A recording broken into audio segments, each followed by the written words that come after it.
बिस्मिल्लाहिर्रहमानिर्रहीम। आज हम बनाएंगे चिकन और मटर की रेसिपी। सबसे पहले हम प्याज और टमाटर डाल देंगे, ऑयल डाल देंगे। इसके बाद हमने ऑयल डालना है, लहसुन अदरक डाल देंगे, लाल मिर्च डाल देंगे, नमक डाल देंगे, हल्दी पाउडर डाल देंगे, सूखा धनिया डाल देंगे। इसके बाद तड़का बन चुका है, चिकन डाल देंगे। इसके बाद मटर डाल देंगे।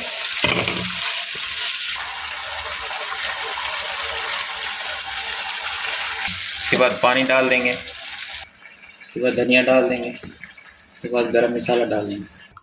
जी हाँ वीवर्स, अल्हम्दुलिल्लाह बड़े ही मज़े का सालन बनाया, मटर और चिकन की रेसिपी। वीवर्स, वीडियो अच्छी लगी हो तो इसे लाइक और शेयर ज़रूर कीजिएगा। चैनल पर न्यू है तो चैनल को सब्सक्राइब कीजिएगा। मिलते हैं नेक्स्ट वीडियो के साथ। दुआ में याद रखिएगा। अल्लाह हाफिज़।